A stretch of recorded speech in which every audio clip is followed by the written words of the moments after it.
ቅዱስ ቄርሎስ ትላንት ስቶሪ ያርኩለት ወይ ደግሞ ግሩፕ ላይ ለቀኩት ነበርና ባጭሩ ንስጥሮስ የተባለ ከሃዲ ነበረ እና ንስጥሮስ የተባለ ከሃዲ ከመምህሩ የሰማውን የተማረውን በክርስቶስ አካል ዙሪያ በክርስቶስ ባህሪ ዙሪያና በመቤታችን ላይ የተናገረው ምንፍቅና ነበርና ይሄንን ለቅዱስ ቄርሎስ ሌተር ቱ ኢጂፕት ሞንክ ወይም ደግሞ ለመነኩሴው ለግብጽ ለሚገኘው መነኩሴ ሲልክ መልእክቱ ላይ ካልተሳሳትኩ ሴክሽን 4 ላይ መሰለኝ እና ምን ብሎ ይሏል? ይሄ በቃ የእብደት ትምህርት እና ምን ያህል ለአምልኮ ጸር እንደሆነ እና ትክክለኛው ሐዋርያት አባቶቻችን ካስተማሩት ትምህርት ውጪ ስለሆነ የአንድ አእምሮ ታማሚ የሚያስተምረው ትምህርት እንደሆነ መግለጥ ነበረብን ይላል እና ከዛ በኋላ 12 ቻፕተር ኤክስፕላኔሽን የሚባላል እና የ12ቱ ቻፕተሮች ማብራሪያ በጉባኤው የተነበበ ነው እና እዛ ላይ ከቃለ ግዘት ወይም ደግሞ አናቴማዎች ከ12ቱ የመጀመሪያው ምን የሚል ነው? እናታችን ቅድስት ድንግል ማርያም በመጀመሪያ አማኑኤል እውነተኛ አምላክ መሆኑን የማያምን አማኑኤል እውነተኛ አምላክ መሆኑን የማያምን ከዛስ እመቤታችን ደግሞ አሁን እውነተኛ አማኑኤል እውነተኛ አምላክ ነው ብሎ ማመን አንድ ሰው አለበት አይደል? ከዛን እመቤታችን ደግሞ የእውነተኛው የአማኑኤል እናት ስለሆነች የአምላክ የእግዚአብሔር እናት ብሎ የማይጠራ ምን ይሁን? ወጉዝ ይሁን። ይሄኛው በኤፌሶን የተነበበው የተላለፈው ግዘት ወይ ደግሞ አናቴማ ከዛ በኋላ በካልሲደን ወይም ደግሞ ኬልቄዶን ጉባኤ የኛ አይደለም ግን ፕሮቴስታንቶች እንቀበለዋለን ሲሉ ትሰማላችሁ አይደለ? በዛም ራሱ ይሄ አናቴማ ተላልፏል ማለት ነው። ቴዎቶኮስ መሆኗን ወይ ደግሞ የአምላክ እናት መሆኗን ማለት ነው። የአምላክ እናት ስንል የተወለደው ልጅ ስንት ልጅ ነው? የተወለደው ልጅ ይሄው ቅድመ ዓለም የነበረ የአብ ልጅ በስጋ ነው የመጣው አይደለ? በስጋ ነው የተገለጠልን።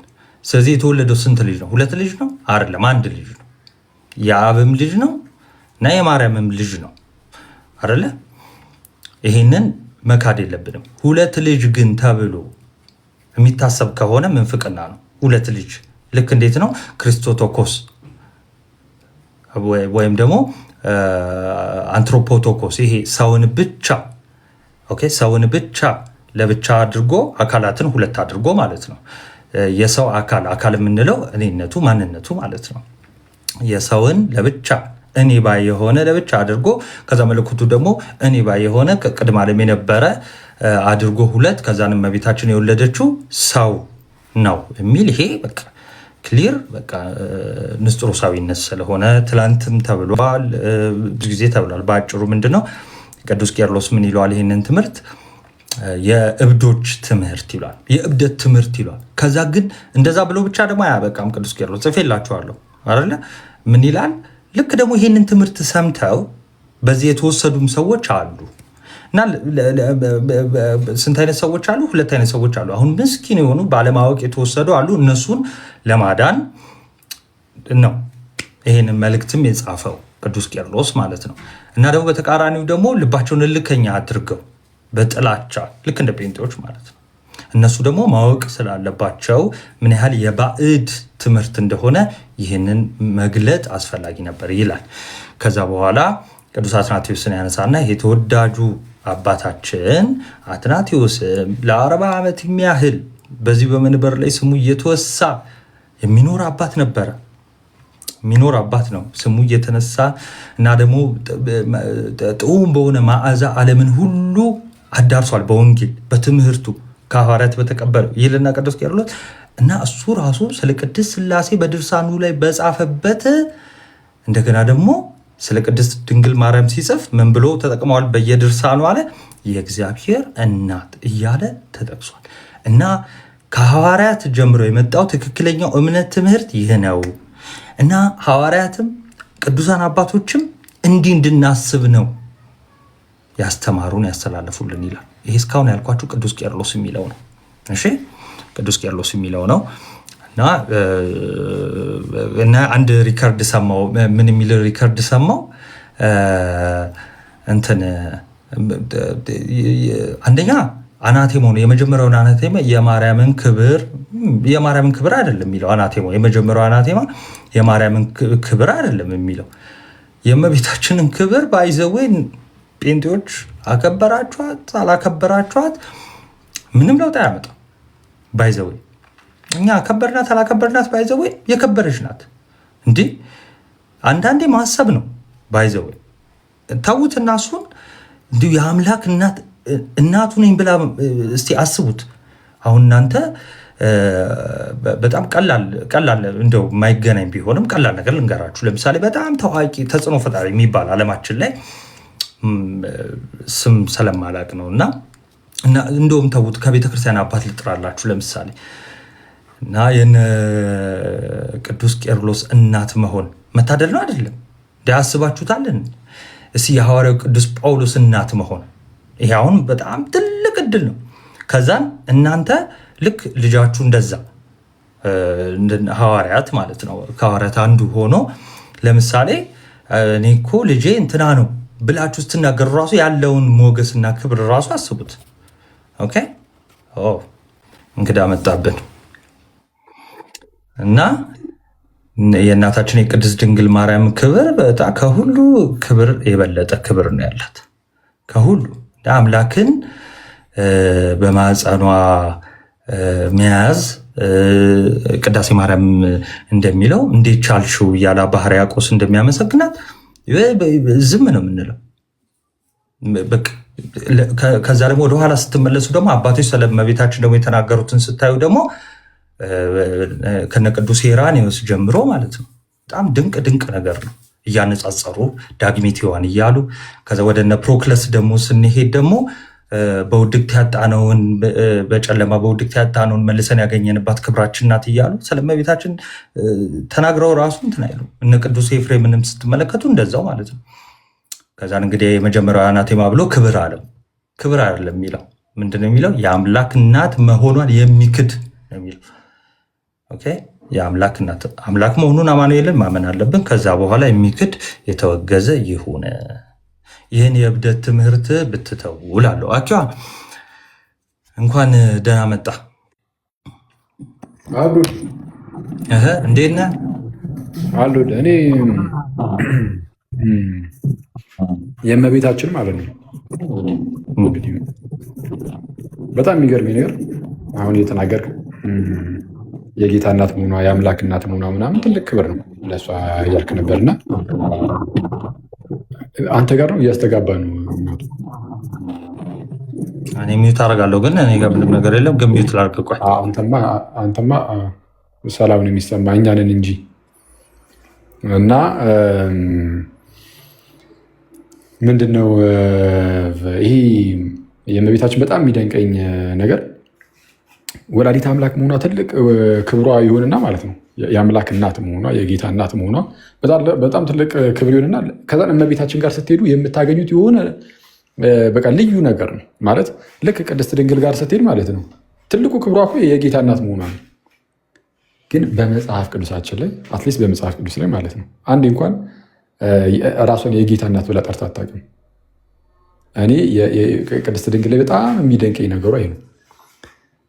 ራሷን ቢያንስ በመጽሐፍ ቅዱስ ማለት ነው አንዴ የጌታ እናት ብላ ራሷን ጠርታ አታውቅም።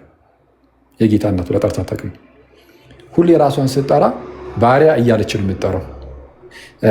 መልአኩ ቅዱስ ገብርኤል መጥቶ ቅዱሱን እንደምትወልድ በነገራት ባበሰራት በዚያን ወቅት ላይ ቅድስት ድንግል የመለሰችው እነሁኝ የጌታ ባሪያ እንደ ቃል ይደረግልኝ ያለችው። እነሁኝ የጌታ ባሪያ ያለችው ገብርኤልን አይደለም ራሷን ነው። ባይዘው እነሁኝ ይኸው አለሁኝ እነሁኝ የጌታ ባሪያው የጌታ እናቱ ሳይሆን እነሁኝ የጌታ ባሪያ እንደ ቃል ይደረግልኝ። እና ይሄ ምን አይነት ትህትና ነው! እጅግ በጣም የሚደንቅ ትህትና ማለት ነው። እነሁኝ የጌታ ባሪያ እንደ ቃል ይደረግልኝ። ኤልሳቤጥ ትመጣና የጌታ እናት ብላ ነው እሷ ኤልሳቤጥ በመንፈስ ቅዱስ ተሞልታ የጌታ እናት ብላ ስታከብራት፣ አሁንም መለስ ታደርግና እመቤታችን ምን ትላለች? የባሪያይቱን ውርደት ተመልክቷልና የባሪያይቱን ውርደት ተመልክቷልና። እና አሌክሳንደር ሽመመን ምን ብሎ ያስተምራሉ? ይህንን ነገር ይዙና ቅድስት ድንግል ሁሌም ራሷን ዝቅ ነው የምታደርገው፣ ወይም ደግሞ በቃ ራሷን ይሄ ከፍ ከፍ የማድረግ ነገር የለባትም።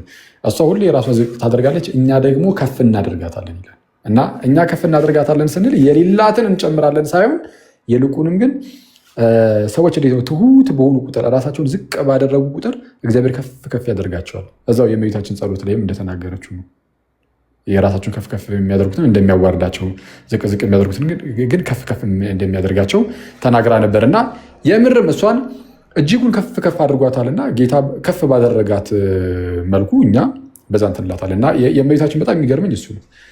ትልቁ ክብሯ የጌታ እናት መሆኗ ነው። ግን ራሷን ራሱ የጌታ እናት ብላ አትጠራም፣ ባሪያ ነው እያለች የምጠራው። የጌታ እናት ግን የሚሏት ግን አሉ። እነማን? ለምሳሌ መንፈስ ቅዱስ ሞልቶባት በታላቅ ድምፅ ጩዋ ኤልሳቤጥ ስትመሰክር እናያለን። ስለዚ እኛም አሁን በመንፈስ ቅዱስ ተሞልተን የጌታችን እናት የአምላካችን እናት ብለን እንጠራታለን እና ትህትና በጣም የሚያስገርመኝ በጣም ድንቅ ነው። የእመቤታችን ትህትና የሚገርም የሚያስቀና እና ከዚህ ትህትና እንማራለን ነው እኛም በሰፊው ኢንቨስት እንደዛ ነው። እሺ ይቀጥሉ። ኢንጂኒየር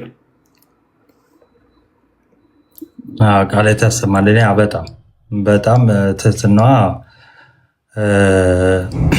ሌላው ያው ቅድም እንዳልኳችሁ እንግዲህ ልክ ቅዱስ ቄርሎስ ይህን ነገር ይሰማና ምን የሚለውን የአምላክ እናት አይደለችም ናት ምናምን የሚል እንደዚህ አይነት ወሬዎችን ይሰማና ምን ይላል? እኔ በጣም ነው የምገረመው ይላል።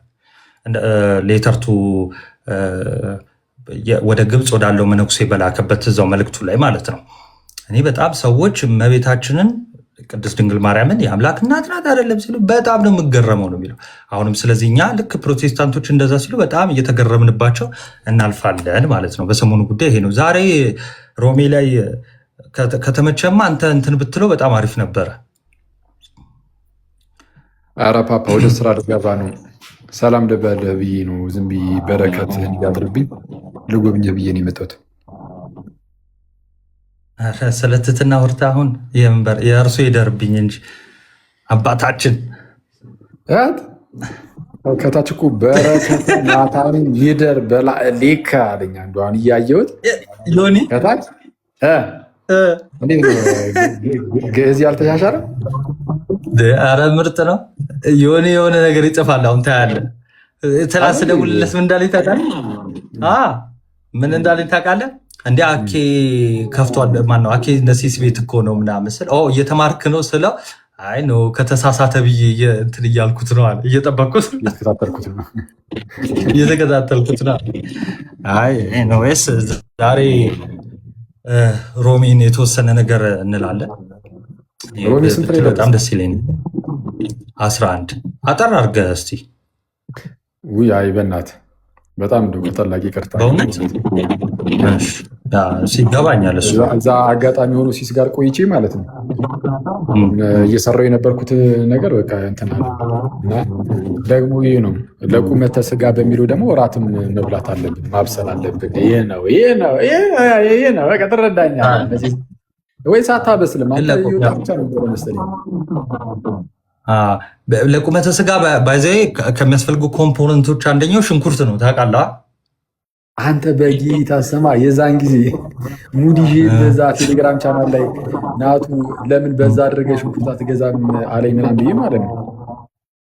እንደዛ ብለኸኝ እኮ ማለት ነው በነገታው ይሁን በሁለተኛው ቀን ምናምን እንዲቆሰው አሉ እንደዚህ ተተኩስ አሉ ዋጋው እንዳልከኝ እንዴ እና አለቀስኩ አይደል እንዴ 100 ምናምን።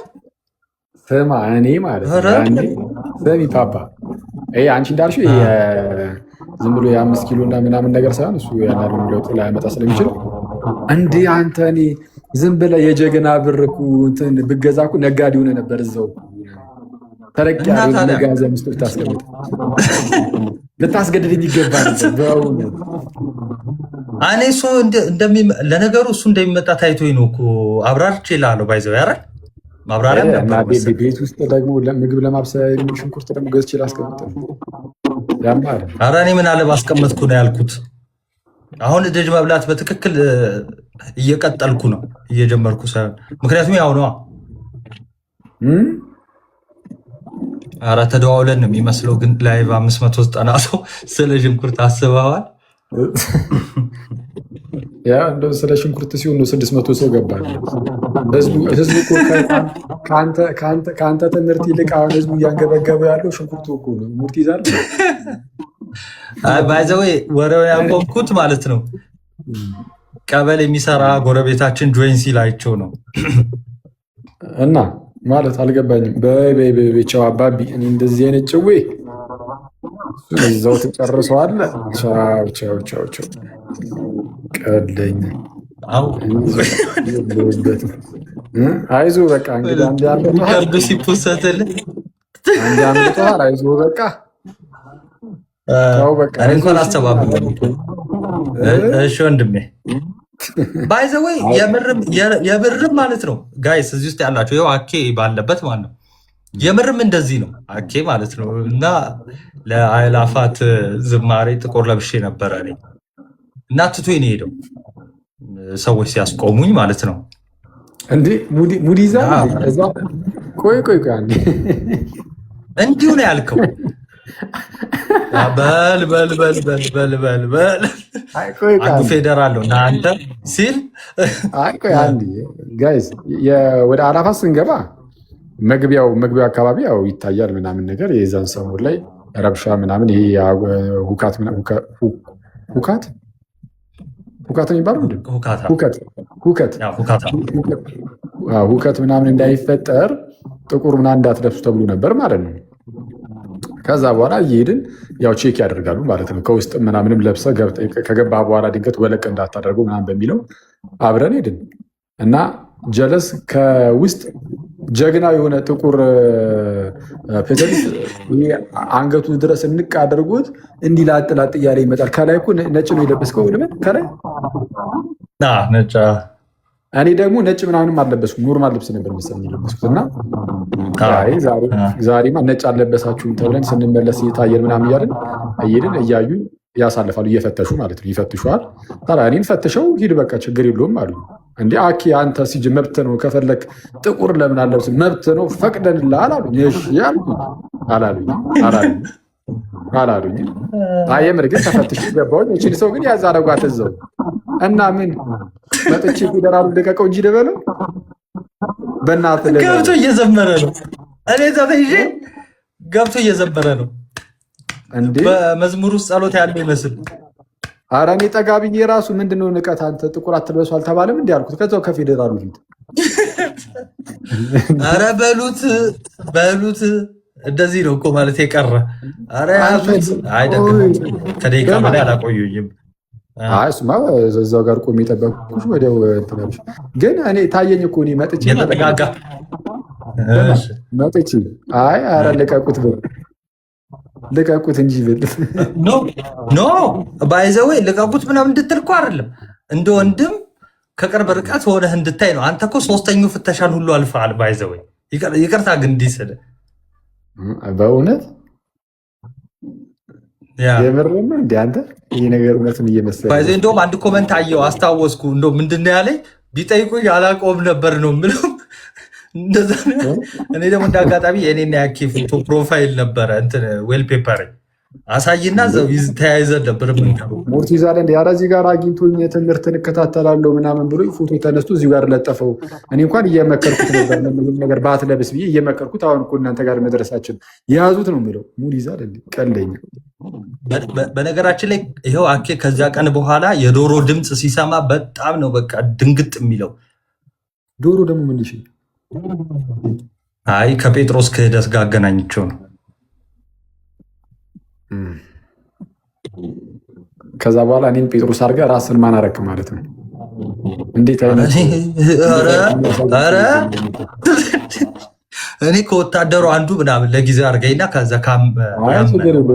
ወታደሩንማ ጆሮን ይቁረጠለት እቆርጥልሃለሁ ችግር የለውም። ራስን ማን ነኝ ትላለህ? የቆረጥክበትን ሴፍ የሸጥኩልህ ነጋዴ ነኝ ባይዘው መሆኑ ወዲያውኑ ደግሞ ከውትድርና ወጥተህ ደግሞ ወደ ንግዱ ገባ። ይሻ ሳስበው በጣም ተጠቂ ነው መሆነው።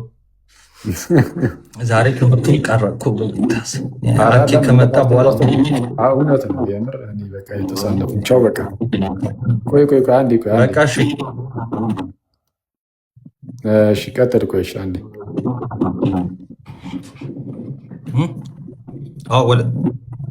ተቀመጥ፣ እዚሁ መቀመጥ እኮ ትችላለህ። አይደለም እኔ እኮ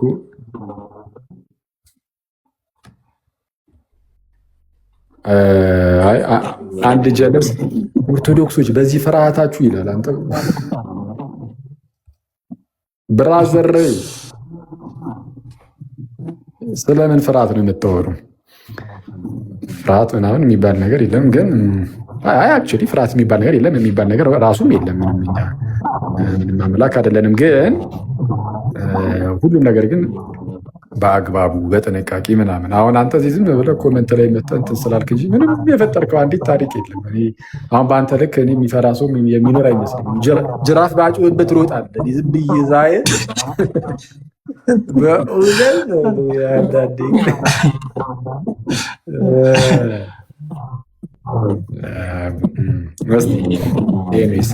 እንደዚህ ቀጥል ወደ ትምህርቱ። እሺ ያው ለጨዋታ ነው የተባለው እና ይህን መለየት ካልቻልክ እንዴት አማርኛውን እንደተጻፈልህም እኔ እንጃ።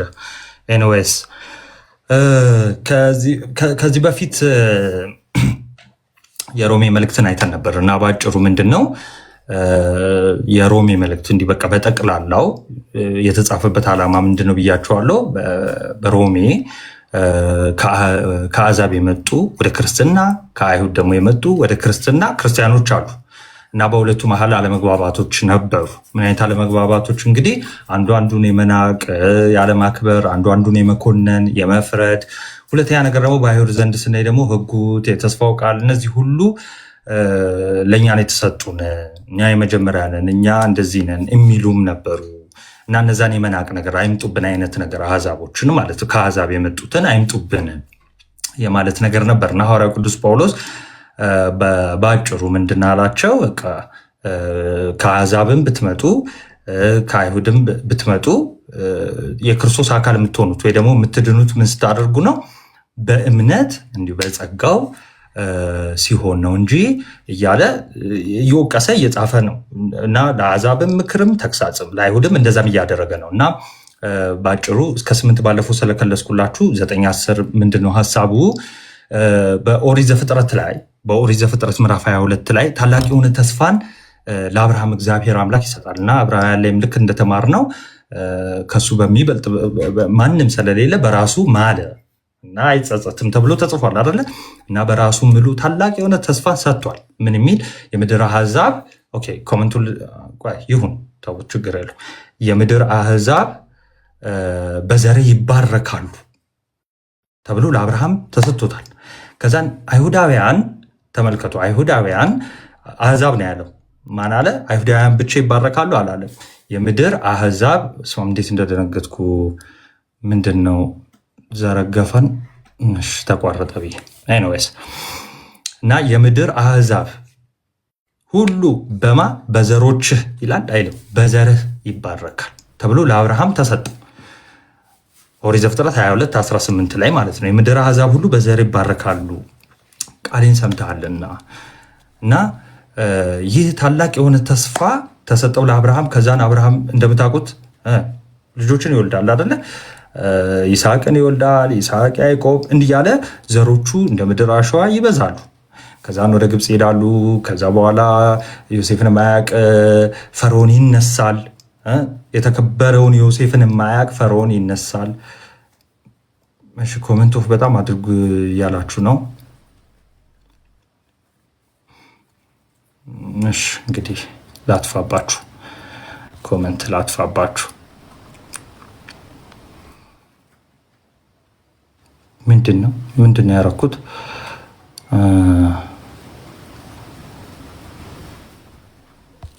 ይቅርታ በጣም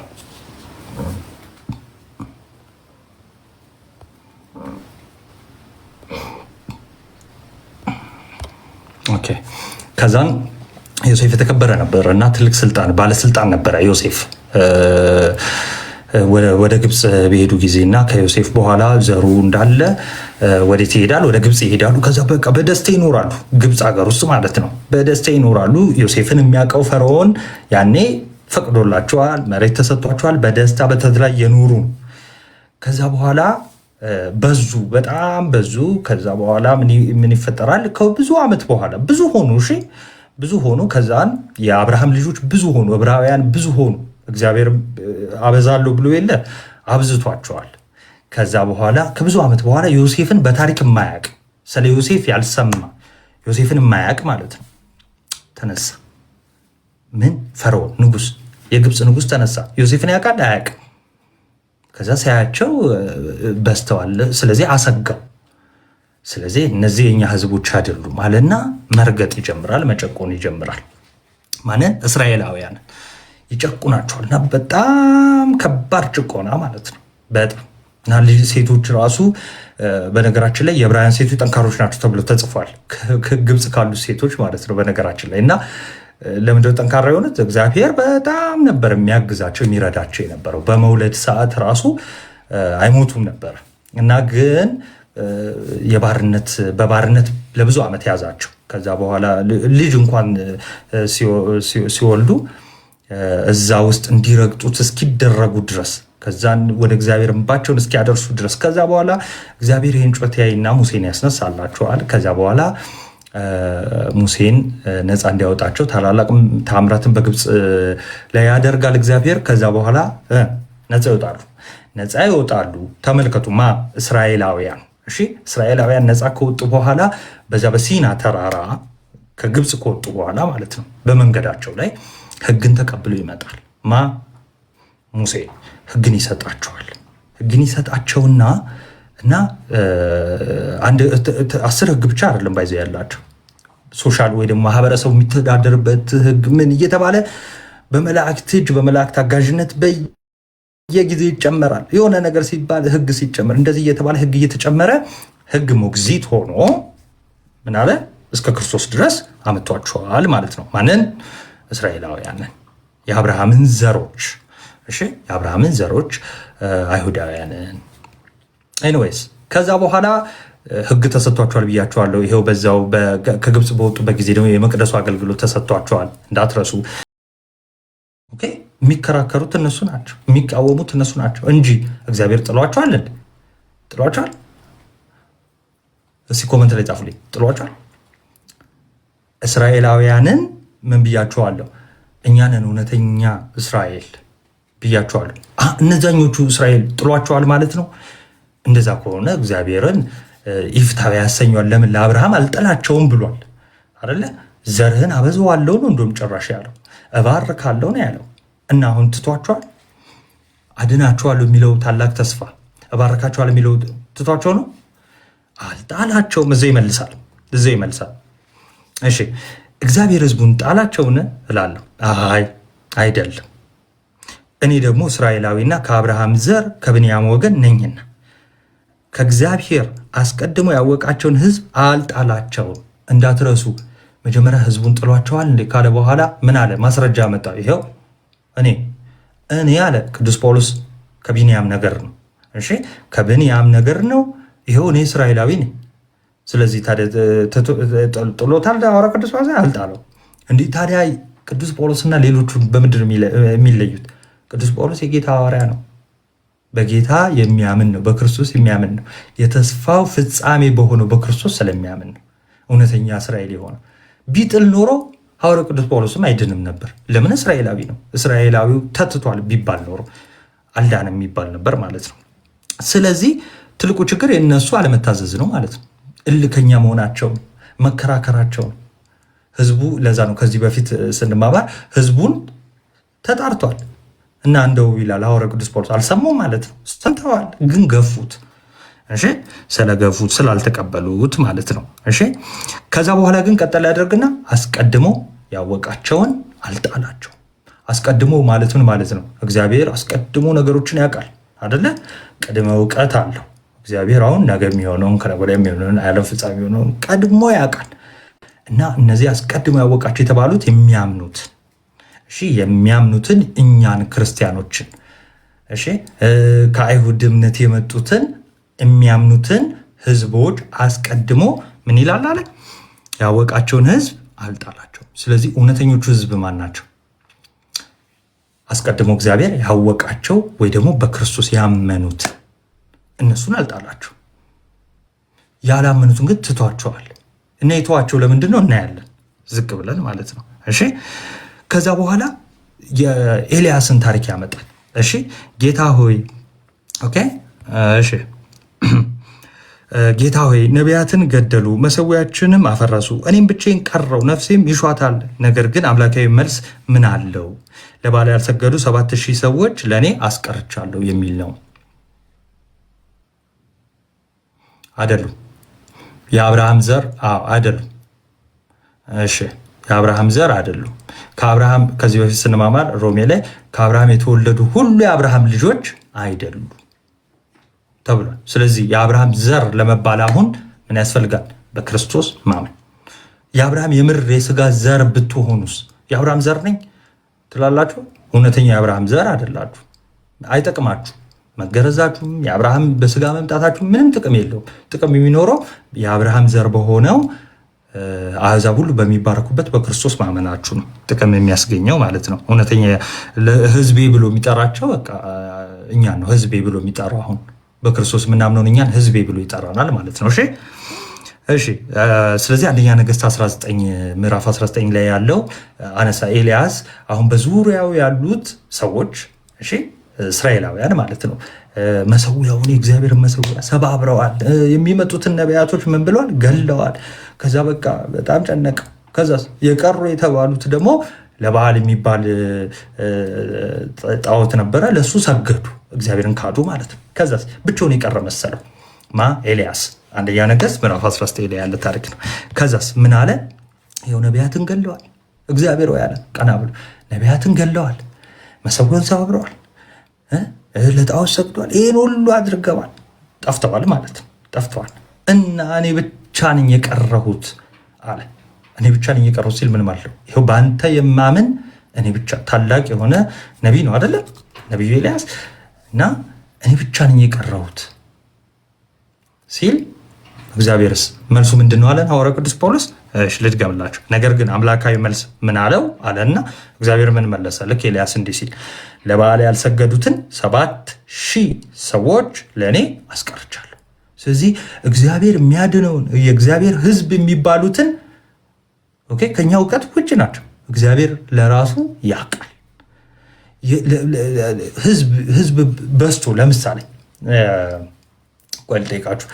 ለምሳሌ 1 ሚሊየን ሕዝብ እግዚአብሔርን ያምናል። ከዛ በኋላ 1 ሚሊየኑ ወይ ደግሞ 999,000 ጣዖት ቢያመልክ እግዚአብሔር ስለ ቁጥር ብዛት ይጨነቃል? አይጨነቅም። ለራሱ ሕዝብ ግን ያስቀራል። እና ለራሱ ሕዝብ የሚያምነው ታማኝ የሆነ ሕዝብ እንዳለ ግን እሱ ራሱ ያውቃል። እግዚአብሔር ያውቃል። እኛ ሰው ነን አናውቅም። አስቀድሞ እሱ ያውቃል፣ እኛ አናውቅም። አናውቅም። አያችሁ፣ ኤልያስ አያውቅም። ታማኝ የሆኑ 7000 የተባሉትን እንዳስቀራ ኤልያስ አያውቅም። ምን አለ? ስለማያውቅ እኔ ብቻ ቀረው አለ። እኔንም ይኸው ሊገሉኝ እየፈለጉኝ ነው አለ። እኔ ብቻ ቀረዋል። እና እሱ ብቻ እንዳለ ነበር የተናገረው። እግዚአብሔር ግን ምን አለ? አይ 7000 የማይሰግዱ የሚታመኑ ቅሬታዎች ወይ ደግሞ የሚቀሩኝ ህዝቦች አሉ አለ። እሺ ለምንድን ይህን ጠቀሰው? እዛው እናያለን። እሺ እንደዚሁም አሁን ይህን ታሪክ ሰምታችኋላ። እንደዚሁም እሺ በአሁን ዘመን ደግሞ በጸጋ የተመረጡ ቅሬታዎች አሉ። አሁን በጸጋ ማለት በስጦታ ነፃ በሆነ ስጦታ። ያንን ስጦታ በምንድን የምናገኘው? በእምነትና በምስጢራት በኩል ነው የምናገኘው። በህግ ስራ አይደለም። መስዋዕት በማቅረብ የእንስሳ ደም እንትን በማፍሰስ አይደለም አይደለ? ይህንን ታላቅ የሆነ ህዝብ የመሆን ታላቅ ስጦታ ለምሳሌ የምናገኘው በምንድን ነው? በጸጋ ወይ ደግሞ በስጦታ እንደዚሁ። እሺ ስለዚህ ምን አለ? አሁን በአሁን ዘመን አለ፣ አሁን ባለንበት አለ። ማ ባለበት? ይኸው ቅዱስ ጳውሎስ ባለበትም ከዛ ይኸው ለእኛም ስለሚሰራ እኛም ባለንበት ዘመን በጸጋ የተመረጡ ምኖች አሉ፣ ቅሬታዎች አሉ፣ ህዝቦች አሉ፣ ቅሬታዎች አሉ። ከአይሁድም ሊሆን ይችላል፣ ከአሕዛብም ሊሆን ይችላል። ለራሱ ያመኑትን ያስቀራል። ያላመኑትስ ልክ ለበዓል እንደጠፉት ወይ ደግሞ ጣዖት አምልከው እንደጠፉት እግዚአብሔር እጁ እንዳነሳባቸው ያነሳባቸዋል፣ ያጠፋቸዋል ማለት ነው። እሺ ከዛስ እንደዚሁ በአሁን ዘመን ደግሞ በጸጋ የተመረጡ ተመልከቱ፣ በጸጋ የተመረጡ ቅሬታዎች አሉ። በጸጋ ከሆነ ግን ከስራ መሆኑ ቀርቷል ማለት ነው። ጸጋ ከሆነ ነፃ ስጦታ ነው። እሺ ጸጋ ከተባለ ነፃ ስጦታ ነው። ስራ ካለው አሁን ለምሳሌ ይሄ ኦርቶዶክሳውያን አሁን ታውቃላችሁ፣ አክቹዋሊ አልደግምላችሁም። ለምሳሌ ፕሮቴስታንቶች ሁሌ አጣመው እኔ እስካሁን ያየሁት ፕሮቴስታንት ደህና የተናገረ የለም። በዚህ ጴንጤዎች ሁሌ እንትን ብለው አጣመው የእኛን ትምህርት የሚናገሩ አሉ። ለምሳሌ በስራ ድህነት ይገኛል የሚለው በቃ ሮሜ 2ን አንብቡ። ሮሜ 2 የዘላለም ሕይወትን ለሚሹ በበጎ ስራ ለሚጸኑ የዘላለም ሕይወት ይሰጣቸዋል። በቃ ይሄን ለሚያደርጉ ብሎ ዘግቶታል። እዛ ችግር የለውም። እሱ ስራ ለድህነት እንዴት እንደሚያስፈልግ ማለት ነው። እሺ አሁን እኛ ምን አድርገው ይከሱናል መሰላችሁ? አይ በስራ ሲደመር በጸጋ ነው የዳን ነው ይላሉ እንላለን እንዴ?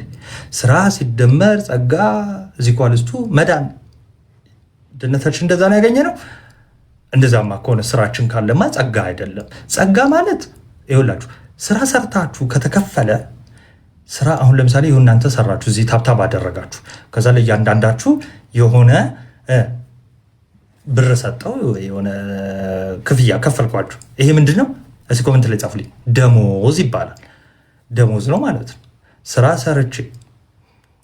ሰርቼ ከሆነ ወደ ድነት መጣ ወደ ቤተክርስቲያን የምጨመረው ስራ ሰርቼ ከሆነ በጸጋው ነው እንደዳንኩት አይደለም። በምንድን ነው? ደሞዝ ነው። በስራዬ ነው የዳንኩት ማለት እንላለን።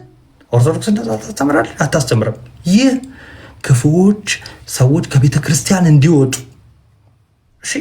ሰዎች ከቤተ ክርስቲያን እንዲወጡ ስለኛ የተሳሳተ ትምህርት የሚነዙ ናቸው።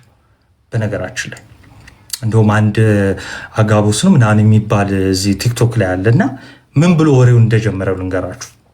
ከጅምሩ ሰው ሲነሳ መሰረት ጥሎ ነው አይደል የሚነሳው። የጣለው መሰረት ራሱ ስህተት እንደሆነ እንዴት እንደሆነ አሳያቸዋለሁ። ምን አለ? እንደ ኦርቶዶክስ ትምህርቷን ብታሻሽል እና የትኛው ትምህርቷን ብሎ ጣራ እንደው በጸጋው ነው የምንድን ነው ብላ ብታስተምር አለ። አሁን ከዚህ በኋላ ያለው ትርኪ ምርኪ ነው ይሄኛው ላይ፣ ምክንያቱም ስህተት ነው ሲነሳ። ታዲያ በስራ ነው ትላለች። ያን ለማወቅ ቤተክርስቲያንን መጽሐፍ ማንበብ ምናምን ተዉትና ለመጠመቅ ነው። እስቲ ለመጠመቅ ነውና እስቲ የት ገዳም ሄደሃል? አንድ ጴንጤ ለመጠመቅ ሲመጣ የት ገዳም ሄደሃል? ስንት ጾመሃል? ስንት ሰግደሃል? ስንት ለድሃ ጸውተሃል? ምና ይባላል ቢባላው ስራ ያስፈልጋል ማለት ነው አንልም። አምናሃል ወይስ አላመንክም? ተጠምቀሃል ወይስ አልተጠመቅም? እንዲህ ነው የመጀመሪያው ጥያቄ። ከዚያ በኋላ አንድ ሰው ግን ከዳነ በኋላ ዕብራውያን ላይም አይተናል አይደለ? ምን ማለት አለበት? ሮሜ ላይም አይተናል፣ ቆሮንቶስ ላይም አይተናል። የቆመ ማንም ቢመስለው ምን ይበል? ቅዳሜን አክብረሃል፣ ተገርዘሃል፣ አልተገረዝክም? እንዲህ አይነት ጥያቄዎች የሉ።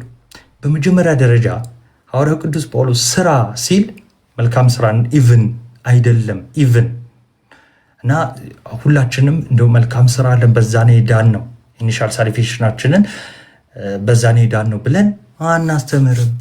የለም የክርስቶስን ጸጋ አላጣጥልም ነው ያለው።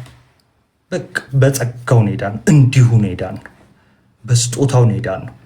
እሺ እሱ ነው ያጠበን፣ እሱ ነው በፊቱ ጻድቃን እንድንሆን የመረጠን፣ በፊቱ ያጸደቀን እሱ ነው። በምን? በደሙ። ደሙ ምንድነው አለን ሮሜ ስንማር?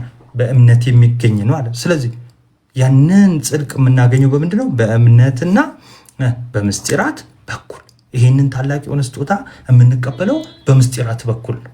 በቃ አንድ ሰው ለመዳን ምን ማድረግ አለበት? በክርስቶስ ማመን፣ ከዛስ ምስጢራትን መፈጸም። ለምን? ምስጢራት ምን ያደርጋሉ? ይኸው ጸጋው አይደል የሚያድነው? ጸጋውን ታዲያ በምንድን ነው የምንቀበለው? ዝም ብለን ባለንበት ቁጭ ብለን አይደለም።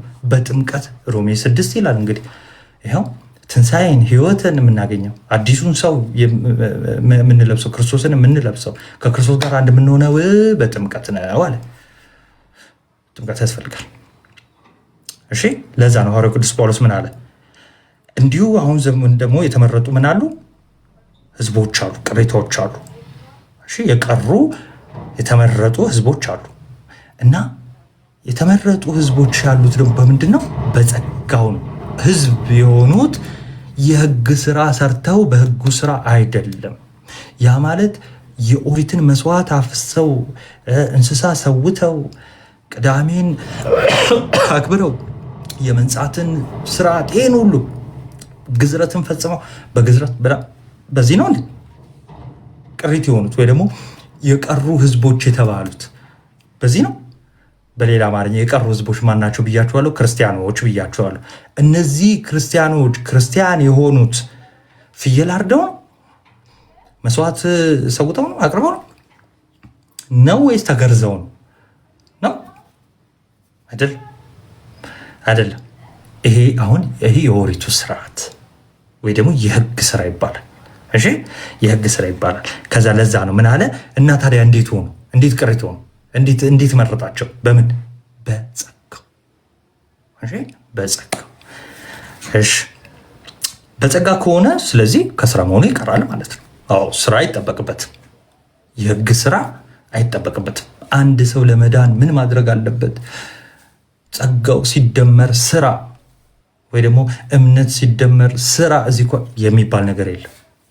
ለኢኒሻል ሳልቬሽን አንድ ሰው ወደ ቤተክርስቲያን ለመጨመር ለመዳን ህይወትን ለማግኘት ከክርስቶስ ጋር አንድ ለመሆን ማመን መጠመቅ ያስፈልጋል። እሺ ካልሆነ ግን ይሄ ካልሆነ እያለን ነው። ይሄ ካልሆነ ግን ድንገት ስራ ብንጨምርስ? የህግ ስራ መገረዝን ብንጨምር አሁን የበፊቱ ኮቨነንት ውስጥ ኪዳን ውስጥ ለመግባት እዛ ስምምነት ውስጥ ለመግባት ምን ማድረግ አለባቸው? መገረዝ አለባቸው። ህፃናት በ8 ቀን ብያቸዋለሁ አይደለ? አሁን ለምሳሌ መጨመር ካልተገረዘ አይጨመርም። ኪዳን ውስጥ ህዝብ ተብላ ይጠራል። እሺ የብሉይ ኪዳኑ ማለት ነው። አሁን ህዝብ ለመሆን መጠመቅ አለባችሁ ብያቸዋለሁ። ከመጠመቁ ደግሞ በተጨማሪ ገላትያ ሲበጠብጡት እንደነበሩት አይሁዳውያን መገረዝም አለባችሁ የሚል ካለስ ጸጋው ጸጋ መሆኑ ቀርቷል ማለት ነው። ቀረ ስጦታ መሆኑን። ከተገረዝክማ ክፍያ ነው። ስለተገረዝክ ያው ድናል። ስለዚህ ስራ ሲደመር ጸጋ እምነት ዚኳል እሱ የመጀመሪያ ድህነታቸው ወደ ቤተክርስቲያን የተጨመረበት አንልም። በጸጋ ከሆነ ግን ከስራ መሆኑ ቀርቷል። ጸጋ ያለዚያ ጸጋ መሆኑ ቀርቷል። ጸጋ መሆኑ ቀርቷል። እስካሁን ያልኳችሁ ነው። እሺ እንግዲህ ምንድነው እና እስራኤል የሚፈልጉትን አላገኙትም። እሺ የተመረጡት ግን አገኙት፣ ሌሎች ደነዘዙ። እስራኤል ምን ይጠብቅ ነበር ብያችኋለሁ? የተስፋው ቃል እውነተኛው የሆነ አዳኝ መጥቶ የሚያድናቸውን ያንን ድህነት ያንን እረፍት የተስፋውን ቃል አይደለም አግኝቶታል? አላገኙትም። ግን ታዲያ ያገኙት ማን ናቸው? የተመረጡት ምን አድርገዋል? አግኝተውታል። እሺ የተመረጡት አግኝተውታል። ሌሎቹስ ደነዘዙ። ተሰብኮላቸው አይደለም። ክርስቶስ መጥቶ ወደ ገዛ ወገኖቹ መጣ። የገዛ ወገኖቹ ግን ሊቀበሉት አልቻሉም። አይደለም ገርፈው ሰቅለው ገደሉት። ከሱ ማመን ሲገባቸው እንግዲህ የገዛ ወገኖቹ ጋር ነው የመጣው አይደለም። ወደ እስራኤላውያን ሄደ። እሺ ሌሎቹ እነዚህ ምን አድርገዋል? በክርስቶስ ያላመኑ እስራኤላውያን ለምሳሌ ምን አድርገዋል? ደንዝዘዋል። በቃ አላመኑ፣ ደንዝዘዋል። እንዲህ ተብሎ ተጽፏል። አይኖቻቸው እንዳያዩ ጆሮቻቸው እንዳይሰሙ እግዚአብሔር የእንቅልፍን መንፈስ እስከዛሬ ድረስ ሰጣቸው። እግዚአብሔር የእንቅልፍን መንፈስ ሰጣቸው ማለት እንዳይሰሙ እንደው የመጀመሪያውንም ሰጥቷቸው ያልሰሙት ለዛ ነው ማለት አይደለም። ከዚህ በፊት እንደተማማር ነው የቅዱስ ዮሐንስ አፈወርቅን አንስተን ተዋቸው ማለት ነው። በቃ ትቷቸው እዛው እንቅልፍ ውስጥ ተዋቸው። ተጣርቶ አልሰማሉ። በቃ ተዋቸው። አያስገድድም። የሚያስገድድ አምላክ ስላሉ ለዛ ነው። እሺ እግዚአብሔር የእንቅልፍን መንፈስ ከዛሬ ድረስ ሰጣቸው። ዳዊትም እንዲህ አለ። ዳዊት ምን አለ? ዳዊት ከክርስቶስ በፊት የነበረ ነቢይ ነው አይደለ? ንጉስ ነቢይ ነው። እሺ ምን አለ ዳዊት? ከኢሳያስ ከዳዊት እየወጣ ለምንድን ነው የሚነግራቸው? መጽሐፉን ይቀበሉታል፣ ያውቁታል። አሕዛብስ አያውቁትም ነበረ። እየተማሩት ነው ገና አይደለ? ወደ ክርስትና ከመጡ በኋላ ነው የተማሩት። ስለ ዳዊትም ስለምንም የተማሩት። አይሁዳውያን ግን አባታቸው ነው ዳዊት። አባታችን ብለው ነው የሚጠሩት። አብርሃም ነው አባታቸው ነው። ከራሳቸው ከነቢያት ሲያሳድዱ ከነበሩት ከነቢያት ነው እየጠቀሰ የሚነግራቸው። እሺ ዳዊት እንዲህ ብሏል። ማዕዳቸው ወጥመድና ሸክላ ማሰናከያም ፍዳም ይሆንባቸው፣ አይኖቻቸው እንዳያዩ ይጨልሙ፣ ጀርባቸውንም ዘወትር አግቡት ብሎ ተናግሯል። ይህን ታውቃላችሁ አይደለ? ከአይሁድ የመጣችሁ ክርስቲያኖች ሮም የምትገኙ እንዲህ ብሎ ተናግሯል። እና ይህን የተናገረው ለምንድን ነው? በቃ አይኖቻቸውን ፍዝዝ ላሉ ክርስቶስ እየተነገራቸው የተስፋው ቃል እየተሰበከላቸው መጥቶ ያልተቀበሉ ለነሱ ነው የተነገረው። ይህ ሁሉ ትንቢት ለማያምኑት አይሁዳውያን እስራኤላውያን የተነገረ ነው አለ። ከዛስ ሮሜ 11 ላይ ተመልከቱ ጋይስ። ሮሜ 11 ላይ ቀጠል ያደርግና እንዲህ ይላል፣ እንግዲህ የተሰናከሉ እስኪወድቁ ድረስ ነውን አለ። በጽዮን የመሰናከያ ድንጋይ አለ። እንዴት መሰላችሁ?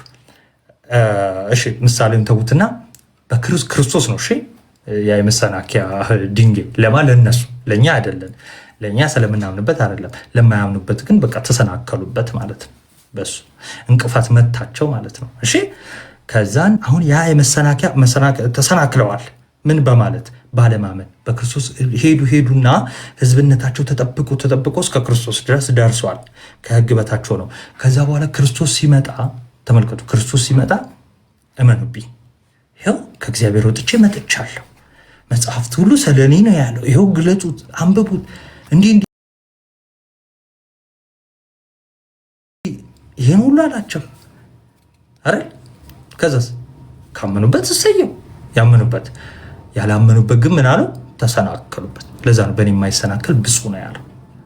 አሁን እኛ ደግሞ አልተሰናከልንበትም፣ በክርስቶስ አምነንበታል። ስለዚህ እኛ ያመንበት የዘላለም ህይወት ስናገኝ፣ የካዱት ደግሞ ወደ ጥፋት ነው የሚሄዱት። አሁን እየተቆረጡ ነው ብሎ የለ እየወደቁ ነው፣ እየተቆረጡ ነው፣ ባለማመናቸው እየጠፉ ነው፣ እየወደቁ ነው። የአብርሃም ዘሮች ሁሉም ሳይሆን ያመኑት አመኑ፣ እሺ። ያላመኑት ግን ይኸው ባለማመናቸው እየጠፉ ነው ብሎ የለም። አሁን ምን አለ? የተሰናከሉ እስኪወድቁ ነው። በቃ ከነጨራሹ በቃ አንዴ ሲሰናከሉ፣ አንዴ ሳያምኑ ሲቀሩ፣ አንዴ ሲቆረጡ እስከ መጨረሻው ነው፣ ወድቀው እስኪቀሩ ነው። በዛው ነው አለ እላለው አይደለም። ነገር ግን እነርሱን ያስቀናቸው ዘንድ በእነርሱ በደል መዳን ለአሕዛብ ሆነ። እነርሱን ምን ይላቸው? ተመልከቱ። ያስቀናቸው ዘንድ ምን ማለት እንደው ልንገራችሁ። ለምሳሌ ይኸው ይሄን የምትከታተል አንተ አባት ነህ እንበል፣ ወይ ደግሞ አንቺ እናት ነሽ እንበል እና ልጃችሁ የገዛ ልጃችሁ ማለት ነው እየተጫወተ ነው ወደ እናንተ አካባቢ። ከዛ ደግሞ የጎረቤት ልጅ ሌላ መንገደኛ ልጅ አለ ከዛን የራሳችሁን ልጅ ለማቀፍ እጃችሁን ዘርግታችሁ እና ልቀፍ ስትሉት የራሳችሁን ልጅ ሰምቶ እንዳልሰማ ወደ ጨዋታው ዝም ብሎ ቢሄድ ምንድን ነው የምታደርጉት? መቼም ልጃችሁ ነው አይደለ? አገሉትም። ምንድን ነው የምታደርጉት? ያው ሁላችንም ስፔሻሊ ኢትዮጵያውያን እናደርጋለን። ምንድን ነው የምታደርጉት? ያኛው የጎረቤቱን የመንገዱን ልጅ ምን እናደርጋለን? ና ብለን እናቅፈዋለን። የመንገዱን ልጅ ስናቅፈው ይሄ የራሳችን ልጅ ይቀናል። ሲቀና ምን ይላል? ይመጣል ለመታቀፍ አይደለ? ነው አይደለም? ነው ወይስ? አክቹዋሊ ልጅ የለኝም፣ ግን ያው የልጅ ምሳሌ ይሄ ነው። አባቶቻችንም እንደዚህ መስለዋል በእርግጥ። እሺ እና ይኸው ለእንትና ምግብ ራሱ አልበላም ሲል፣ የራሳችን ልጅ ምግብ ራሱ አልበላም ሲል ምንድን የምናደርገው? ይኸው እንትና ሊበላ ነው። ምን እያደረግነው ነው? እያስቀና ነው ማለት ነው። ምን እንዲል ነው የምናስቀናው? እንዲጠቀም እንዲበላ። ይህን ምሳሌ ያዙና ምን አለ መሰላችሁ? ይኸውላችሁ ተሰናክለው በክርኩም ነው ብሎ ደስ ይላል። ተሰናክለው እስኪወድቁ ድረስ አይደለም ማለት በቃ በዛው ላለመነሳት አይተዋቸውም። እሺ ግን አለ እና ምንድን ነው? ነገር ግን እነርሱን ያስቀናቸው ዘንድ ማለት አይሁዶችን፣ እስራኤላውያን ያላመኑትን ማለት ነው፣ ያስቀናቸው ዘንድ በእነርሱ በደል በእስራኤላውያን ባለማመናቸው ማለት ነው። እሺ ባለማመናቸው ለአሕዛብ ምን ሆነ? መዳን ሆነ። አሕዛብ ሲድኑ ምን ብለው እንዲያስቡ ነው እግዚአብሔር የፈለገው? አሕዛብ ሲድኑ ማለት አሕዛብ ማለት ምን ብያችኋለሁ? እግዚአብሔርን ከነጭራሹ የማያውቁ ሕዝብ ተብለው የማይጠሩ የነበሩ ከጣዖት አምልኮ የመጡ ተሰብከው ክርስቲያን የሆኑ ናቸው አሕዛብ። እሺ የተስፋው ቃል አብርሃም ምናምን እንደዚህ የለም፣ አያውቁ የሉበትም። እሺ አሁን ምን አለ? ልክ አሕዛብ ሲድኑ ክርስቲያን ሲሆኑ ሲድኑ እስራኤላውያን ያላመኑት ያዩና እንዴ እኛ ነበረን እኮ መዳን የነበረብን፣ የተስፋው ቃል እኮ የተሰጠው መጀመሪያ ለእኛ ነበረ። ህጉ ሁሉን እግዚአብሔር እኮ ኪዳኑን፣ የቤተ መቅደሱን አገልግሎት፣ የተስፋውን ቃል ህዝቤ ብሎ የጠራው እኛን ነበረ። መንገደኛውን ምን አለ? አዳነ። ስለዚህ ወደ ድነት እንምጣ ብለው ወደ ማመን እንዲመጡ ማስቀናት የሚለውን ሲጽፍ፣ እሺ ገብቷቸዋል አይደለ? ካልገባችሁ ጻፉልኝ። እሺ እና ግን እንዴት ነው የሚመጡት? እንዳልኳችሁ በንስሐ ይመጣሉ። የህፃኑን ምሳሌ እንዳትረሱ። በንስሐ ከመጡ እያለ ነው። አሁን ልመለስ። የተሰናከሉት እስኪወድቁ ድረስ ነው? አይ አይደለም። እና ታዲያ እስከምን ድረስ ነው? ተሰናክለው ወድቀዋል አይደለ? አዎ፣ በንስሐ እስኪመለሱ ድረስ ነው የተሰናከሉት። በንስሐ ካልተመለሱ ግን እስከ ወዲያኛው ወድቀው ይቀራሉ። ስለዚህ አሁን በአጠቃላይ ምን እያላቸው ነው? አይሁዳውያን እንዲያው የደነዘዘ ህዝብ ተብላችኋል፣ አመፀኛ ህዝብ ተብላችኋል፣ የማያምኑ ተብላችኋል እና ተስፋ እንዳትቆርጡ እስከ መጨረሻው አይደለም የተሰናከላችሁት፣ ወይ ደግሞ እስክትወድቁ ድረስ አይደለም የተሰናከላችሁት። ተቆርጣችሁ እስክትጣሉ እስከ መጨረሻው ላትመለሱ ተስፋ እንዳይኖራችሁ ተደርጎ አይደለም እና በንስሐ መመለስ አለባችሁ። ስትመለሱ ግን ምን ትላላችሁ? ትድናላችሁ። ለዛ ነው አሁን ይሄ ነፃ ልጅ ና ስትሉት ያልመጣው ልጅ ተጸጽቶ ነው ወይ እንደው ቢሄድ እኮ የመጀመሪያው ጎራሽ ነበርኩ ብሎ አይደለ ተጸጽቶ የሚመጣው፣ ወይ ደግሞ የምታቀፈው እኔ ነበርኩ ብሎ ነበራ ተጸጽቶ የሚመጣ። ልክ እንደዛው በጸጸት በንስሐ ብትመለሱ እድል አላችሁ እያለ እየነገራቸው ነው። የቅድሙን እንቆቅልሽ ላምጣው። እንቆቅልሽ ጠይቂያችሁ ነበረ። አሐቲ ድንግልና ኮከብ፣ በግሩፕ ላይ ጻፉልኝ ወይ በውስጥ ጻፉልኝ እና የቅድሙ ጥያቄ ምን ነበረ? የቅድሙ ጥያቄ ከሚባላ ወይ ደግሞ ከበላተኛ የሚበላ ከኃይለኛ ከብርቱ ምን የሚል የሚጣፍጥ ምንድን ነው? ይህ ጥያቄ ምን አሁንም ይመልሳል እንዴ? ዘሩባቤል ቴንክ ዩ። ታሪኩ የት ላይ ነው ያለው? መጽሐፈ መሳፍንት 14 ላይ እነ ማኑሄን ታውቃላችሁ አይደለ? የገብረ ዮሐንስ መዝሙር ላይ ሚስቱ መካን ነበረች ልጅም ያልወለደች፣ መልአኩ ተገልጦላት ምን ይላል? ልጅም ትወልጃለሽ ይላታል። ከዛ በኋላ ልጅ ይወልዳሉ። ልጁ ማን ነው? ሶምሶም ይባላል። እሺ መጽሐፈ መሳፍንት 14 ላይ ያለ ታሪክ ነው እና ሶምሶም በጣም ኃይለኛ ነው። ከዛ በኋላ ባጭሩ ነው የምነግራችሁ ታሪኩና በጣም ኃይለኛ ነው። በጣም ጉልበተኛ ማለት ነው እና ኃይሉ ፀጉሩ ላይ ነው ያለው እና የሚያሰክር መጠጥ አይጠጣም፣ ፀጉሩን አይቆረጥም ምናምን። ኤኒዌይስ ከፍልስጤም የሚታደጋቸው እሱ ነው ተብሏል። በትንቢት የተነገረለት ነው። ከዛ በጣም ትልቅ ነው፣ ሂውጅ ነው ሶምሶም። ከዛ በኋላ እየሄደ የአንበሳ ደቦል ያገኛል።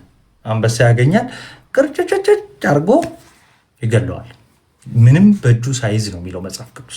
ምንም በእጁ ሳይዝ ሶምሶም አንበሳውን ምን ይሏል? ይገለዋል። አንበሳ ምንድን ነው? የሚባላ ነው፣ አውሬ ነው። አሁን ከሚባላ ነገር የሚበላ ነገር አንጠብቅም አይደለ? ከዛ በኋላ ይህ የሚባላ ብቻ ደግሞ አይደለም፣ አግሬሲቭ ነው ወይ ደግሞ ኃይለኛ ነው፣ ብርቱ ነው። በጣም ጉልበተኛ ከሚባሉ ከአውሬ ማነው ከዱር እንስሳቶች አንበሳ ነው አይደለ? የጫካው ንጉስ አይደለ የሚባለው። ስለዚህ ይህን እንቆቅልሽ ይጠይቃል ለሰዎች። ባጭሩ ነው የምነግራችሁ። ምን ጠየቀ?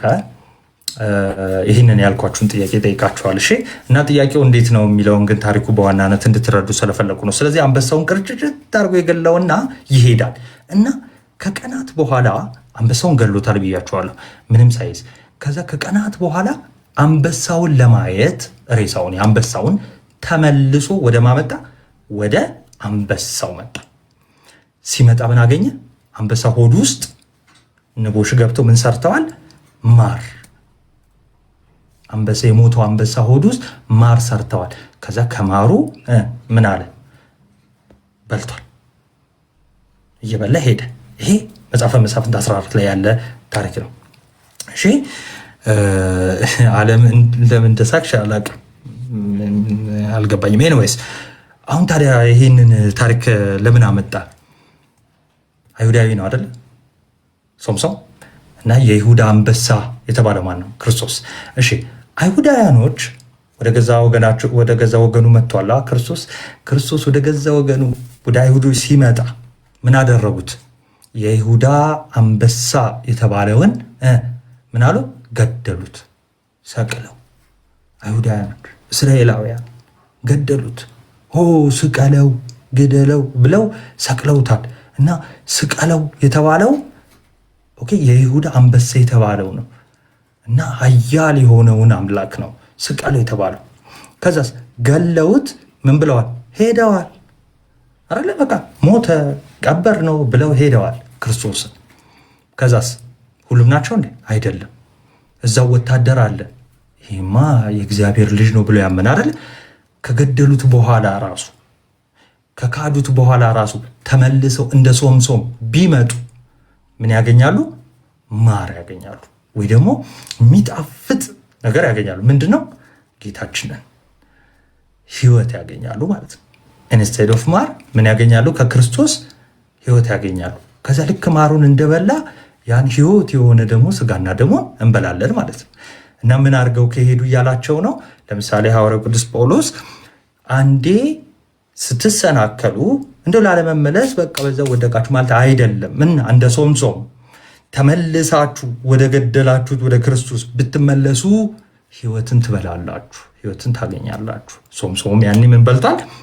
ማር ምግብ በልቷል አይደለ? ለስጋው የሚሆን አሁን ደግሞ ለህይወታችን የሚሆነውን እንበላለን። ስለዚህ ተስፋ እንዳላቸው ይናገራል ማለት ነው። እሺ ሰዓት አሁን በጣም አጭር ስላለ ለምሳሌ በማቴዎስ 22:9 ላይ እንግዶች ይጠራል ንጉሱ። ከዛ በኋላ እንግዶቹ ለመምጣት ፈቃደኛ አልሆኑም። ከዛስ መንገደኛውን አስገባ ይላል። ስለዚህ መንገደኞቹ ሲገቡ እንግዶቹ ያንን ከተመለከቱ አረኛ የመጀመሪያ እንግዳንን ብለው እንዲመጡ ይሄ ካለው የማስቀናት ተብሎ የተጻፈው ይሄ ነው። አይ ቲንክ እንደገባችሁ እና ጥቅስ ብዙ ያልነገርኳችሁ ሰዓት ስለሌለ ነው። እሺ ዳሩ ግን ቁጥር 22 ማቴዎስ የምኑ ነው? እሺ ሚጣም ደግሞ የጻፈችላችሁ ነው። እሺ የማቴዎስ ከሆነ 22:9 12ን ደግሞ ሚጣ የጻፈች ነው። እሺ ዳሩ ግን በደላቸው ለዓለም ባለጠግነት መሸነፋቸውም ለአሕዛብ ባለጠግነት ከሆነ በደላቸው እንዴት ነው ለዓለም ጠግነት የሆነው? እነሱ በደል ሲበድሉ ዓለም ባለጠጋ ይሆናል? ዓለም እንትን ይላል? አይደለም። ይኸው እነሱ መጀመሪያ ተሰበከላቸው አይደለ? ልክ የሐዋርያት ሥራ 13:46 ማለት ነው። ሄደው ሲሰብኩ በቃ አልተቀበሏቸውም። ስለዚህ መጀመሪያ ለአይሁድና ለእስራኤላውያን አይደል የተሰበከ። ከዛ በቃ ፊታችንን ወደ አሕዛቡ ዞር እናደርጋለን የተባለው። ስለዚህ ልክ እነሱ ባላመኑት ከዛ ደግሞ ፊታቸውን ወደ አሕዛብ ዞር አድርገው አሕዛብ ደግሞ ክርስቲያን ሲሆኑ ይሄ ሁሉ ክርስቲያን ከሆነ ከአሕዛብ የመጡት ማለት ነው። ይሄ ሁሉ ክርስቲያን ከሆነ ይሄ ሁሉ ታላቅ የሆነ ድህነትን አሕዛብ ካገኘ ያውን ታላቅ ደስታ ነው አይደለ? ህይወትን ማግኘታቸው ይህን ሁሉ ካገኘ እያለ ነው። እሺ ባለጠግነት ከሆነ ይልቁንስ መሙላታቸው እንዴት ይሆን? አሁን ትንሽዬ ሆነው ይሄ ሁሉ ደግሞ አሕዛብ እሺ አሕዛብ ምን ከሆነ ከዳነ ህይወትን ካገኘ ትንሽዬ ብቻ ተጨምረው ማለት ነው። ሌሎቹ ደግሞ ቢያምኑስ? ያላመኑ አይሁዳውያን ያላመኑ እስራኤላውያን ደግሞ በሙላት ቢያምኑ እንዴት ይሆን? ይሄ አሁን ልባቸውን ሞቅ የሚያደርግ ተስፋ የሚሰጣቸውን ነገር እየነገራቸው ነው ማለት ነው። ቀጠል ያደርግና ለእናንተም ለአሕዛብም እናገራለሁ። እሺ ለማና ለእናንተም ለአሕዛብም እናገራለሁ። እኔ የአሕዛብ ሐዋርያ በሆንኩ መጠን ስጋዬ የሆኑትን አስቀንቼ ምናልባት ከእነርሱ አንዳንዱን አድን እንደሆነ አገልግሎቴን አከብራለሁ። የአሕዛብ መምህር ነው ሐዋርያው ቅዱስ ጳውሎስ፣ ግን በስጋ ወንድሞቹ ናቸው እስራኤላውያን። እሺ ከአብርሃም ዘር ነው የመጣው የብንያም ነገር ነኝ ብሏል፣ ራሱ ተናግሯል ፊልጵስዩስ ላይም እዚህ ላይ። ስለዚህ ምን እያላቸው ነው? እንደው እኔ ይህንን አገልግሎቴ ተዘዋውሬ ክርስቲያኖችን ማፍራቴ ማስተማሪን ይሄን በጣም የምወደው ነገር ነው። ለምን ትወደዋለህ ካላችሁኝ እያለ ነው ሐዋርያው ቅዱስ ጳውሎስ። ልክ አሕዛብህን ሰብኬ ወደ ህይወት ሳመጣ ወደ ክርስትናው ስጨምር ወደ ቤተክርስቲያን ስጨምራቸው ምናልባት ያላመኑ እስራኤላውያን ይሄ እኮ ተስፋ ቃል ለእኛ ነበረ ብለው ቀንተው እንዲመጡ ነው። እንደው አንዳንዶች ደግሞ እንደዚህ ቢመጡና ባድን ብዬ ምን እላለሁ? ይህንን ስራዬን ይህንን አገልግሎቴን ምን እላለሁ? አከብራለሁ፣ ባርካለሁ እያለ ይናገራል። የህፃኑን ምሳሌ እንዳትረሱ እሺ። ቀጠላ ያደርግና የእነርሱ መጣል ለዓለም መታረቅ ከሆነ ከሙታን ከሚመጣ ሕይወት በቀር መመለሳቸው ምን ይሆን? እና እንዲሁ አሁን የነሱ ተጥለዋል ተቆርጠዋል የተባሉት ከዛ ደግሞ ሌሎች ደግሞ አሕዛብ ያላመኑ መንገደኛ የነበሩ እግዚአብሔርን የማያውቁ ደግሞ በማመን ወደ ክርስትና መጥተው መታረቅን ካገኙ ደግሞ የነሱ መመለስ ደግሞ ምን ያህል ታላቅ እንደሆነ ሕይወትን የሚሰጥ እንደሆነ እና የሚያስደስት እንደሆነ ይነግራቸዋል። ስለዚህ ይህን ሁሉ የሚላቸው ከክህደታችሁ ከእንደዚህ አይነት ነገር ክርስቶስን ወደ ማመን ኑ እያለ እየነገራቸው ነው። እሺ 16 ላይ በኩራቱም ቅዱስ ከሆነ ብሆም ደግሞ ቅዱስ ነው። ብሆ ምንድን ነው? ብሆ ምንድን ነው? ይህንንም መቼም ሽልማት አለው አለልም። ውሃ ልጠጣ እስከዛ። ብሆ ምን እንደሆነ ጻፉልኝ።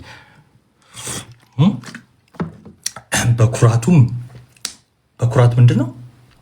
በኩር ማለት የመጀመሪያ ማለት ነው። እሺ የመጀመሪያው ቅዱስ ከሆነ ብሆ ደግሞ ምንድን ነው? ቅዱስ ነው። ብሆ ምንድን ነው? ብሆ የመጀመሪያ እሺ፣ ለበኩር ሊሆን ይችላል። ብሆ ምንድን ነው? እሺ አሁን ሚጣ አላቅም ብላለች፣ ግን ታውቃለች። እሺ መጨረሻ አይደለም። ያ ጥቅሱ እንደዛ ነው የሚለው። እንግዲህ ብሆ ነው የሚለው። እሺ ቡኮ ምንድን ነው? ጎበዝ። እሺ ዘክርስቶስ።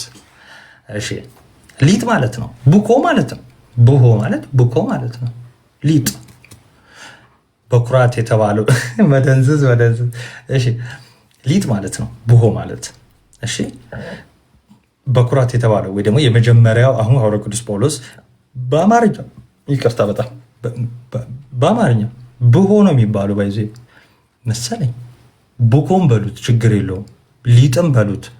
ዋናው ዓላማ ሊጥ ነው። እሺ ኖ እሺ፣ እኔ አይደለም ያሳሳትኳችሁ። ቃሉ ቡኮ አይደለም የሚለው ብሆ ነው የሚለው ሆ። እሺ ስለዚህ ያው ሊጥ ማለት ነው፣ ሌላ አይደለም። ኤኒዌይስ ምን እያለን ነው? በኩራቱ ቅዱስ ከሆነ ሊጡም ምንድን ነው? ቅዱስ ነው። እርሾም ቅዱስ ከሆነ የሊጡ መጀመሪያ እርሾ ነው አይደለ? እሺ እርሾ ቅዱስ ከሆነ ሊጡም ቅዱስ ይሆናል። እርሾ የተበላሸ ከሆነ ሊጡ ይበላሻል። እርሾ አሪፍ ከሆነ ሊጡ አሪፍ ነው የሚሆነው እያለ ያለው። እሺ ምን አለ? በኩራቱ ቅዱስ ከሆነ ብሆም ደግሞ ቅዱስ ነው። ስር የአንድ ዛፍ ስር ማለት ነው። እሺ ስሩ ቅዱስ ከሆነ ቅርንጫፉ ምን ይላል? የዛፉ ቅርንጫፍ ቅዱስ ይሆናል። ስሩ ቆንጆ ከሆነ ቅርንጫፎቹም ያማሩ ያበቡ ይሆናሉ አይደለ? ምን እያለ ነው? በአጭሩ በኩራት ያለው የመጀመሪያ ያለው እነ አብርሃምን ነው። እነ አብርሃም ቅዱስ ናቸው። እነ ይስሐቅ ቅዱስ ናቸው። ከላይ ተገደሉ የተባሉት እና ሲጠቅስላቸው የነበሩት ነቢያት፣ ነገስታት፣ የእግዚአብሔር ሕዝቦች እነዚህ መሰረት የተባሉት ወይ ደግሞ በብሉይ ኪዳን ፓትርያርክ የተባሉት አባቶች የተባሉት እነ ያዕቆብ፣ እነ ይስሐቅ እና አብርሃም ማለት ነው። እነዚህ ለዛ ነው ክርስቶስም ሲናገር እግዚአብሔርም ሲናገር እኔ አብርሃም የይስሐቅ የያዕቆብ አምላክ ነኝ አይደል የሚለው።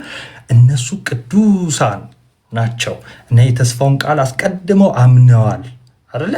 ከሩቅ አይተው ምን ብለውታል? ተሳልመውታል፣ አምነዋል በክርስቶስና ሲጠብቁ የነበሩት ምድራዊ ነገር አይደለም፣ የክርስቶስን መምጣት ነው። ከሩቅ በተስፋ ስላመኑት። ስለዚህ የነሱ ዘር ነኝ የሚል የነሱ ቅርንጫፍ ነኝ የሚል ምን መሆን አለበት?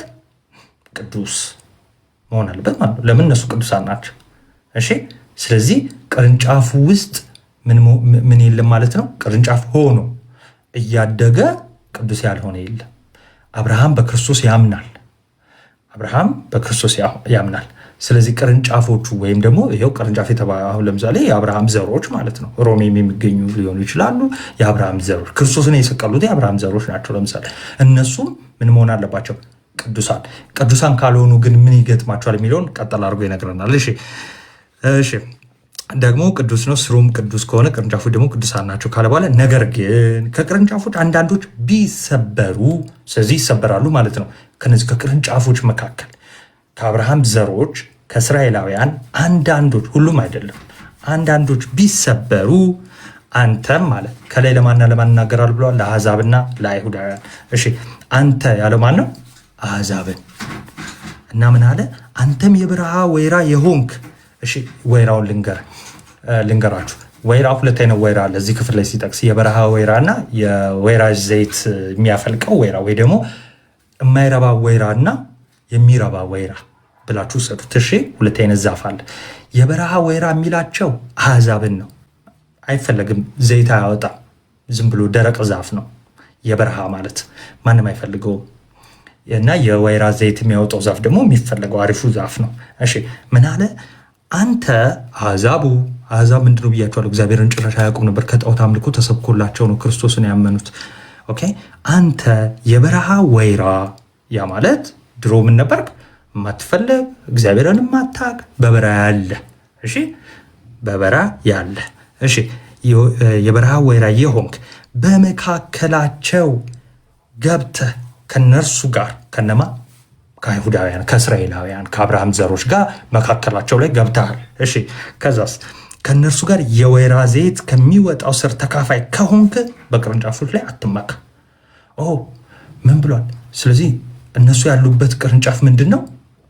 የወይራ ዘይት ያሉ ቆንጆ ዛፍ ላይ ነበሩ። ለምን? ስሩ ምንድን ነው? ቅዱስ ነው። ከዛ በኋላ እነሱ ቅዱሳን ነበሩ። እሺ ከዛስ እነሱ መሀል ደግሞ የሆነ አካል ገብቷል። ከየት የመጣ? ከበረሃ እግዚአብሔርን የማያውቅ የነበረ ጣዖትን የሚያመልኩ የነበረው በክርስቶስ አምነው ምን ሆነዋል? ቅርንጫፍ ሆነዋል። አሁን ግዴታ በስጋ መወለድ ከአብርሃም አይጠበቅብንም። እንዳልኳችሁ በክርስቶስ ማመን አይደለ የአብርሃም ዘር ለመሆን። ስለዚህ እዚህ ዘር ላይ ተተክለዋል፣ ተጨምረዋል አይደለ? ከምን? ከበረሃ መጥተው። ከዛ አሕዛቡ ምን አለ? በላንተ ከበረሃ ነው የመጣው ወይም ደግሞ ከአለማመን ወደ ማመን የመጣው እና ስትመጣ ደግሞ ከአብርሃም ዘር ተቀላቀልክ። ያኔ ስትቀላቀል በቅርንጫፎች ላይ አትመካ። ቅርንጫፎች ያለው ማንን ነው? አይሁዳውያን ወይ ደግሞ እስራኤላውያን ላይ አትመካ። ምን ብለህ አትመካ? እኔ እንድመጣ ነው እነሱ የወጡት፣ እነሱ የተቆረጡት እኮ ለእኔ ቦታ ሊሰጠኝ ስለፈለገ ነው እንዳትል። እሺ ብትመካባቸው ግን እንዲህ ብትል ግን ስሩ አንተን ይሸከመሃል እንጂ ስሩን የምትሸከም አንተ አይደለም። ተቆርጠህ ትጣላለህ። ስሩን ብትሸከም ኖሮ ስሩን ነበር የምትለው። ትጣላለህ። ስሩ አንተን ነው የሚሸከመህ፣ ቅርንጫፉን ነው አይደለ? ምንም ስር የሚሸከመው። ከዛስ ብትመካባቸው ግን ስሩ አንተን ይሸከመሃል እንጂ ስሩን የምትሸከም አንተ አይደለህም። እሺ እንግዲህ ምን ትላለህ? እኔ እንድገባ አሕዛቡ ማለት ነው፣ እኔ እንድገባ ቅርንጫፎች ተሰበሩ ይላል። ከላይ ምን ብሎ ነበር? ቅርንጫፎች እየተሰበሩ ነው ብሏል አይደለ? አሁን አሕዛቡ ምን ብሎ መመካት ጀመረ? ከአሕዛብ የመጡት እኔ እንድገባ ቅርንጫፎቹ ተሰበሩ እያለ ይመካል። በቅርንጫፎቹ ላይ፣ ቅርንጫፎቹ በመሰበራቸው ላይ ማለት ነው። እሺ ትል ይሆናል። ኦኬ ወይ ደግሞ መልካም፣ እነርሱ የተሰበሩት ቅርንጫፎች ወይ ደግሞ እስራኤላውያን ማለት ነው። እነርሱ ከአለማመን የተነሳ ተሰበሩ። ስለዚህ ከቅርንጫፍ የተሰበሩት ከምን የተነሳ ነው? ከአለማመን እንጂ መጀመሪያውኑ ቅርንጫፍ ነበሩ። የአብርሃም ዘሮች ነበሩ። የተስፋ ቃል ዘሮች ነበሩ። የእግዚአብሔር ሕዝቦች ነበሩ።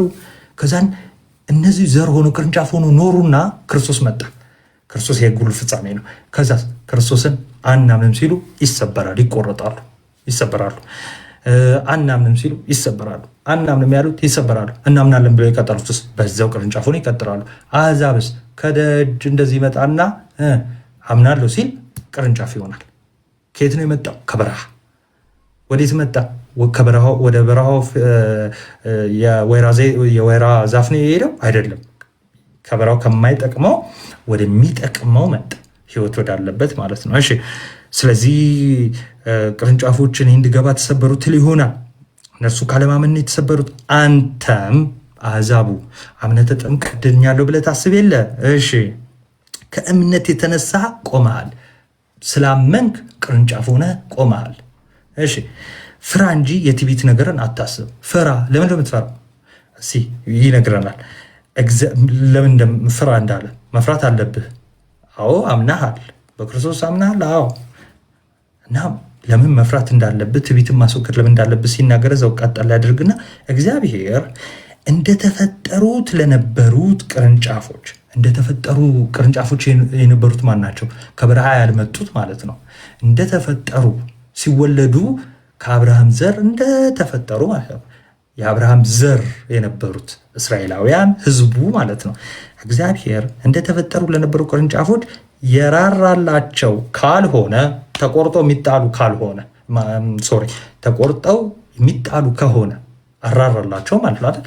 አይ ቆይ እነዚህ ህዝቦቼ ናቸው በክርስቶስ ባያምኑም እተዋቸዋለሁ ብሏል አላለም። አራራም፣ በቃ ቆርጦ ጥሏቸዋል። ከቅርንጫፍነት ተወግደዋል፣ ወድቀዋል። ይኸው ለህዝቡ ህዝቤ ብሎ ለሚጠራቸው ለአይሁዳውያን ያራራላቸው ከሆነ የራራላቸው ካልሆነ ለአንተ ደግሞ አይራራልህ፣ ጭራሽ ለአንተ አይራራልህ። እነሱ ህዝቡ ነበሩ ከመጀመሪያው። አንተ ደግሞ አሁን ነው ህዝብ የሆንከው። ድሮ ጣዖት አምላኪ ነበርክ፣ እግዚአብሔርን አታውቅም ነበር። ከዛስ መተህ ዝም ብለህ ቢትወጠረ ባለማመን ብትጠና ምን ትሆናለህ? እግዚአብሔር ይቆርጣል። ለምን? ህዝቡን ቆርጧል። ምን ብሎ? ያላመኑትን። ስለዚህ እየተሰበሩ ያሉት በምንድን ነው? እስቲ ጻፉልኝ። ለምንድነው እየተሰበሩ ያሉት? እስራኤላውያን ለምንድነው እየተሰበሩ እየተቆረጡ ያሉት? ባለማመን የተነሳ። እሺ ቆመው የቀጠሉት ቅርንጫፎች በምን የተነሳ ነው? ቀድሞ ስለመረጣቸው፣ እነዛን ጠልቶ እነዚህን ስለወደዳቸው ነው? አይደለም። እነዚህ በምን? በማመናቸው። ጎበዝ። ስላላመኑ ነው እነዚህ የተቆረጡት። እነዚህ ደግሞ በማመናቸው ነው። ከዛስ በማመን የቆመውን ቅርንጫፍ የሆነውን ምን አለ? በፍርሃት ኑር። ለምን? እነዛን የቆረጣቸው በእምነታቸው ስላልጸኑ አይደል? አንተም ትቆረጣለህ። ስለዚህ በመጽናት በእምነት በመጽናት መኖር አለብህ እያለ ነው። እሺ ከዛስ እንግዲህ የእግዚአብሔርን ቸርነትና ጭከና ተመልከት። አየህ እግዚአብሔር ቸር ነው ስንል፣ እግዚአብሔር ይጨክናል ስንል ተመልከት። በምንድን ነው ጭከናው? እዛው ሲመልስልን ቁጥር 22 ላይ ጭከናው በወደቁት ላይ ነው። ስለዚህ በወደቁት ማለት በካዱት ወይ ደግሞ በማያምኑት ላይ ይተዋቸዋል፣ ይቆርጣቸዋል፣ ያስወግዳቸዋል። እሺ ጭከናው ይሄ ነው። እግዚአብሔር ጭከናው ልክ ይሄ ካልቪኒስቶች የሚሉታል። ካልቪኒስቶች የሚሉት በጴንጤ ውስጥ ያሉት ማለት ነው። አሁን ለምሳሌ በፕሮቴስታንት ውስጥ ያሉት ምን ይላሉ? እግዚአብሔር በቃ ሁሉንም አይወድም፣ ሁሉንም እኩል አይወድም። የሚወደው አለ፣ የማይወደው አለ። ለማዳን የሚወደውን ያድናል፣ ለማዳን የማይወደውን ይጥለዋል። ስለዚህ እኔ የተጣልኩ ከሆንኩ ለምንድን ነው የተጣልኩት? እግዚአብሔር ስለማይወደኝ። በካልቪን ትምህርትና በመሳሰሎቹ። እሺ መጽሐፍ ቅዱስ ግን ምንድን ነው የሚለው? ጭከናው በምን ላይ ነው ይላል? የሚጠለኝ ምን ሲሆን ነው? ስላልወደደኝ ስለወደደኝ ነው? አይደለም። ጭከናው በእኔ ማመንና አለማመን ነው። እኔ ካመንኩ ጭከና አይደለም። ምን ይሆናል? እዛው ሲነግረን ቸርነቱ ጸንተ ብትኖር ነው። ጸንቶ በሚኖረው ላይ ቸርነቱ፣ በቸርነቱ ጸንተን በምንኖር በምናምን ላይ ቸርነቱ ነው። ጭከናው ግን ስላልወደደኝ አይደለም። ልክ ካልቪኒስቶች እንደሚሉት እኔ ለማዳን ስላልወደደ ሳይሆን እኔ ላይ የሚጨክኑ ምን ሳረግ ነው? ባለማመን ከጸናው። አይ እንደዛ እኮ እዛው ምን ይላል? መጽናት የሚለው እንዳትረሱ። ሳያምን አንድ ሰው ጸንቶ ሲኖር ማለት ነው። እሺ ከዛስ የእግዚአብሔር ቸርነቱ በአንተ ላይ ነው። ምን ካልክ? በቸርነቱ ጸንተ ብትኖር። እሺ ያለዚህ አንተ ደግሞ ምን ትላለህ? ትቆረጣለህ። ስለዚህ አንተም ሰው የሚቆረጠው ባለማመንና በማመን ጉዳይ ላይ ነው። ስለዚህ ሰው እንዴት ነው የሚያምነው? በፈቃዱ። እሺ ቀጠል ያደርግና እነዚያ ደግሞ ባለማመናቸው ጸንተው ባይኖሩ፣ ተመልከቱ፣ በአለማመናቸው ጸንተው ባይኖሩ በዛፉ ውስጥ ይገባሉ። ባለማመናቸው ጸንተው ባይኖሩ ማለት ምን ማለት ነው? አላመኑም ነበር። ከዛ ወደ ማመን ቢመጡ እዛው ባለማመናቸው ጸንተው ካልኖሩ ከተመለሱ፣ ክርስቶስ እናምናለን ብለው ከተመለሱ፣ እነማ አይሁዳውያን ከፍጥረታቸው ምን ነበሩ? ቅርንጫፍ ነበሩ። ተቆርጠው እኮ የወደቁ ስላላመኑ ነው። ከዛ ብለው ቢመለሱ ወደ ክርስቶስን ወደ ማመን ቢመለሱ ምን ይላሉ? በዛፉ ውስጥ ይገባሉ። ተመልሰው አየህ፣ ተስፋ መቁረጥ የለባቸው። እሺ ተስፋ መቁረጥ የለባቸውም። ስለዚህ በንስሐ ቢመለሱ፣ ወደ ማመን ቢመለሱ፣ በእምነት አሁንም በእምነት ልክ አንተ አሕዛቡ ቅርንጫፍ እንደሆንከው እነሱም ወደ ዛፉ ይገባሉ። እሺ እግዚአብሔር መልሶ ሊያገባቸው ይችላልና፣ ስለዚህ እሱ ይችላል። ለምንድን ነው የምታስገባቸው? ለምንድን ነው ማለት አትችሉም፣ አሕዛብም አይሁድም እያላቸው ነው። እሺ ወንድሞች ወይ ሶሪ ቀጠላ ያደረግን 24 ላይ አንተ አሕዛቡ በፍጥረቱ የበረሃ ከነበረ ወይራ ተቆርጠህ እንደ ፍጥረት ሳትሆን፣ መጀመሪያ የአብርሃም ልጅ ያልነበርክ ከዛ ደግሞ የአብርሃም ልጅ ሳትሆን ከመጀመሪያው ከዛ ግን ኦኬ በመልካም ወይራ ወይ ደግሞ ወደ አብርሃም ዘር ወደ ተስፋ ቃሉ ዘር ወደ ክርስቶስ ከተጨመርክ ቅርንጫፍ ከሆንክ ይልቁንስ እነዚያ የተቆረጡት አይሁዳውያን የአብርሃም ዘር ናቸው። እነሱማ በቃ ከተመለሱ ለምን አይገቡም? የራሳቸው እኮ ነው። ስለዚህ ምን ይላል? ይልቁንስ እነዚያ በፍጥረታቸው ያሉት ደግሞ ቅርንጫፎች በራሳቸው ወይራ የራሳቸው ወይራ ነው። ከመጀመሪያውም ነበሩ። በራሳቸው ወይራ እንዴት አይገቡ?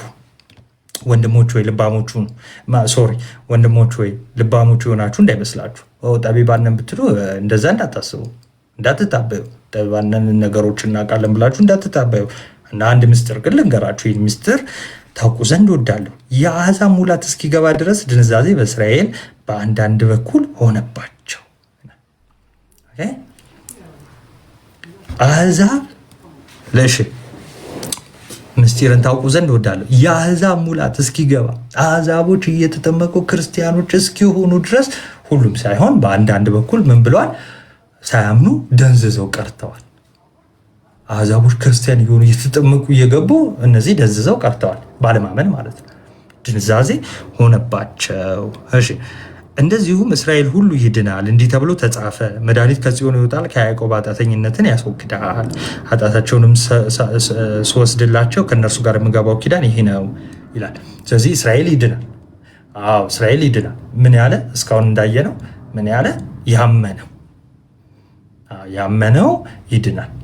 ያላመነው ግን ምን አይልም፣ አይድንም። አሁን በጣም ኮንፊውዝድ እንዳትሆኑ የቅድሙን ምሳሌ የልጁን ምሳሌ ምናምን የሕፃኑን ምሳሌ የያዙ የመጨረሻ እንትናችን ነው። እሺ ስለዚህ ትንቢት ተነግሯል። ምን ተብሏል? ኃጢአታቸውንም ስወስድላቸው ከእነርሱ ጋር የምገባው ኪዳን ይህ ነው። መድኃኒት ከጽዮን ይወጣል፣ ከያዕቆብ ኃጢአተኝነት ያስወግዳል ምናምን ተብሎ ተጽፏል። ይሄ ሁሉ ከዛስ በወንጌልስ በኩል ስለ እናንተ ጠላቶች ናቸው። አሁን የማትስማሙበት ነገር አለ። ምን በወንጌል በኩል ይኸው በክርስቶስ እነሱ አያምኑም፣ እናንተ ታምናላችሁ። ለምሳሌ አይደለ በወንጌል ምን አትሉ ጠላቶች ናቸው። በምርጫው በኩል ግን ስለ አባቶች ተወዳጅ ናቸው። አሁን ምርጫ አለው። ተመልከቱ፣ ምርጫ አለው። ሳያምኑ አይሁዳውያኖች ወይ ደግሞ እስራኤላውያኖች ባለማመናቸው ጸንተው ክርስቶስን እንደካዱ ቢኖሩ ጠላት ሆነው ይቀራሉ ማለት ነው። እሺ በወንጌሉ ጠላት ሆነው ምን ይላሉ? ይቀራሉ። እሺ ቢያምኑ በክርስቶስ ቢያምኑ ምርጫ አለው አይደለ? የእግዚአብሔር ምርጫ እግዚአብሔር የመረጠው ለራሱ ያስቀረው ሕዝብ አለ እና ለራሱ ያስቀረው ሕዝብ ደግሞ አስቀድሞ ከእውቀቱ አንጻር ነው ብለናል። አስቀድሞ ያወቀውን ሕዝብ አልተወም አልጣለም ብሎናል አይደል? የጀመረው አስቀድሞ ያወቀው ደግሞ ማንን ነው? በእርሱ የሚያምኑትን። ስለዚህ በእርሱ በሚያምኑት ደግሞ ለምሳሌ ቢያምኑ እነዚህ ሰዎች እስራኤላውያን ማለት ነው ቢያምኑ የወደቁት የተቆረጡት በክርስቶስ ቢያምኑ ምን ይፈጠራል? በምርጫ በኩል ግን ስለ አባቶች ተወዳጅ ናቸው። የአብርሃም ልጆች ናቸው፣ ተወዳጅ ናቸው። ይኸው ታላቅ የሆነ የተስፋ ቃል ወራሾች ናቸው። ከአብርሃም በስጋ የመጡ ናቸው። እሺ ስለዚህ በዚህ በእግዚአብሔር በምርጫ በኩል ስለ አባቶች ምንድናቸው? ተወዳጆች ናቸው። እግዚአብሔር በጸጋው ስጦታና በመጥራቱ ምን አይልም? አይጸጸትም። እግዚአብሔር ሕዝቡን ሁሉ ጠርቷል እና ይጸጸታል? አይጸጸትም። እግዚአብሔር ሁሉንም ነው የጠራው። ስለዚህ ይሄንን ጥሪ አሜን ብሎ ከመጣ ተወዳጅ ሕዝብ ነው። የተወደዱ ናቸው። ካልመጡስ በዛው በልባቸውን አደንድረው ከቀሩስ ጠላቶች ሆነው ይቀራሉ ማለት ነው። እሺ ስለዚህ በጸጋው ስጦታ በሚሰጠው ስጦታ በመጥራቱ አይጸጸትም። እናንተም ቀድሞ ለእግዚአብሔር እንዳልታዘዛችሁ አሁን ግን ካለመታዘዛችሁ የተነሳ ምሕረት እንዳገኛችሁ እናንተ አሕዛብ ቀድሞ ለእግዚአብሔር ታዛችኋል? አልታዘዛችሁ እና ምን እያደረጋችሁ ነበር? ቀድሞ ክርስቲያን ከመሆናችሁ በፊት ጣዖት ታመልኩ ነበር አደለ? እንጨት እየሰራችሁ ትሰግዱ ነበረ አደለ? ሮሜ 1 ላይ እንደሚናገረው ማለት ነው። እና ጣዖት ታመልኩ እግዚአብሔር እንዳለ ራሱ ረስታችሁት ነበር አይደለ? አልታዘዛችሁም ነበር። አዎ። እና ከዛ በኋላ ምን አለ? አሁን ግን ካለመታዘዛቸው የተነሳ ምሕረት አግኝታችኋል አለ። እነሱ አልታዘዙ አይሁዳውያን። ስለዚህ እነሱ ሳይታዘዙ ዞር አሉና ሐዋርያት ለእናንተ ወንጌል ሰበኩላችሁ። ከዛስ እናንተ ወንጌሉን አሜን ብላችሁ ታዛችሁ ምን አግኝታችኋል? ምህረት አግኝታችኋል። ስለዚህ ከአለመታዘዛችሁ የተነሳ እናንተ ምህረት አግኝታችኋል ሲባል ምን እየተባለ ነው? እንዳትሳሳቱ ሰዎች። ልክ አይሁዳውያን ወይ ደግሞ እስራኤላውያን ልክ ሳይታዘዙ ሲቀሩ የሆነ ሰው ምህረት የሚያገኝ ሆኖ አይደለም።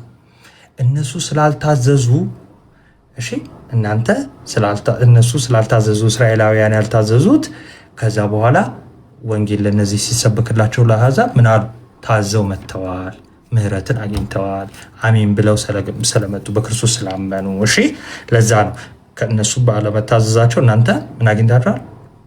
ምህረትን አግኝታችኋል አለ። ከዛስ እሺ እናንተ አሁን ግን ካለመታዘዛችሁ የተነሳ ምህረት እንዳገኛችሁ እንዲሁ በተማራችሁበት ምህረት ተምራችኋል አይደለ? አዎ ይቅርታው ማለት ነው። በዛ ይቅርታ ስንት ይቅርታ ነው ያለው እግዚአብሔር? አንዳ በልጁ የሆነ ማስተስሪያ አይደለ? በዛው እሺ በተማራችሁበት ምህረት እነርሱ ደግሞ ምህረትን ያገኙ ዘንድ እነዚህ ደግሞ አሁን አልታዘዙም።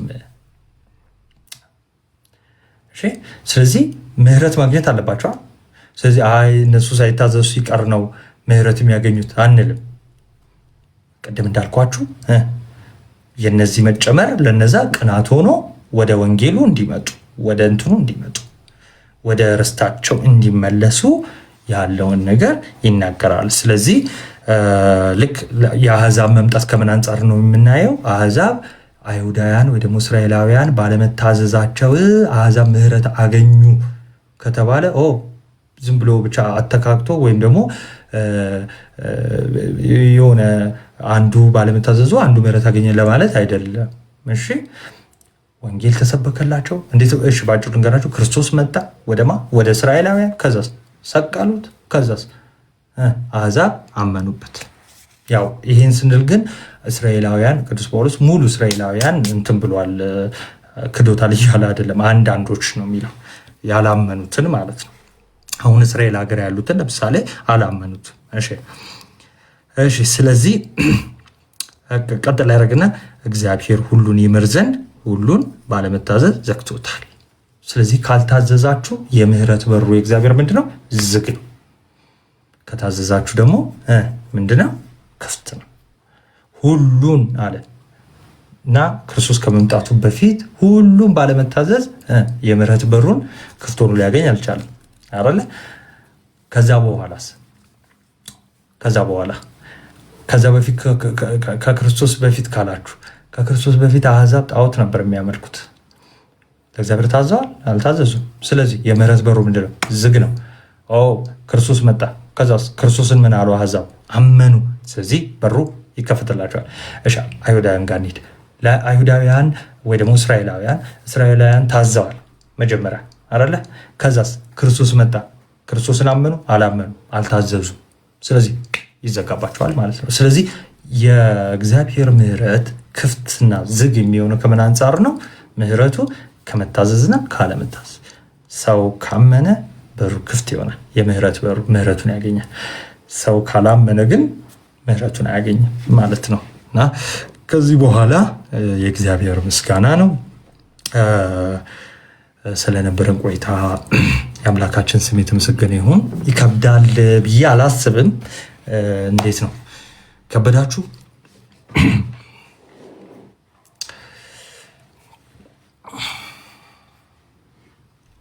ያ ጸሎት አድርጉት ማታ ማታ። እንዴት ነው?